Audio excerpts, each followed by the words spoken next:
السلام علیکم ورحمۃ اللہ۔ ایک اہم پیغام سیمانچل کے نام۔ سیمانچل میں ایک بہت ہی ہنگامہ اور گہما گہمی چل رہی ہے۔ بہت سارے کینڈیڈیٹ ایسے ہیں جن کو ٹکٹ نہ دینے پر ناراضگی کا بھی اظہار کیا ہے، اور طرح طرح کی ویڈیوز ہمیں سننے کو ملتا ہے۔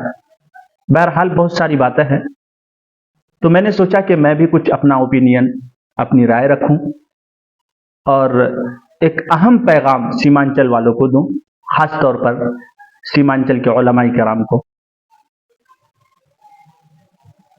سیمانچل آپ جانتے ہیں کہ ایک بہت ہی خستہ حال علاقہ ہے، بہت ہی غریبی علاقہ ہے، اور یوں کہا جائے تو بیجا اور مبالغہ نہ ہوگا کہ جس طرح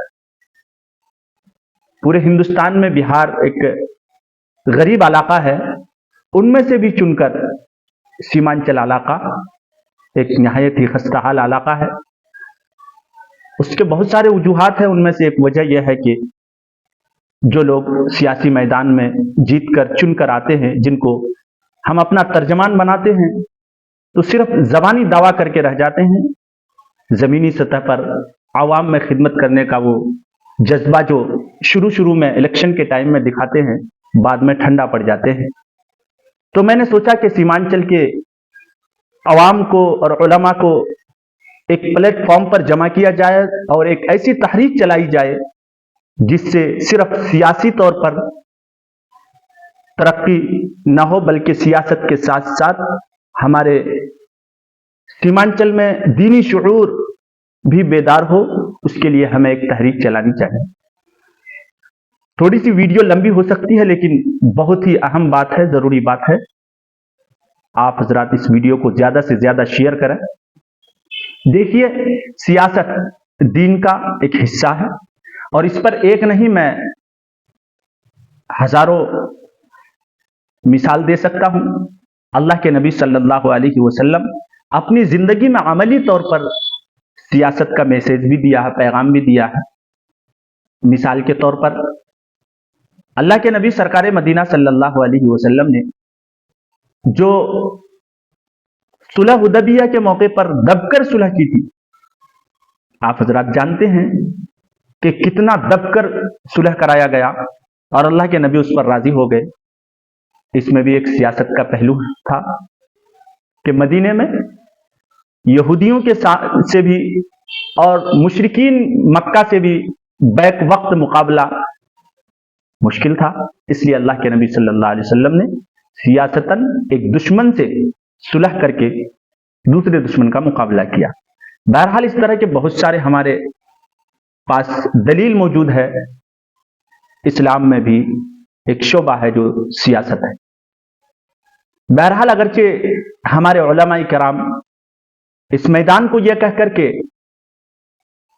اس میدان میں اترنا ایک گندے تالاب میں اترنے کے مترادف ہے، یہ کہہ کر الگ ہو گئے ہیں، میں اس رائے سے متفق نہیں ہوں، بلکہ جس دور سے ہم اور آپ گزر رہے ہیں، اس دور کو اگر سامنے رکھا جائے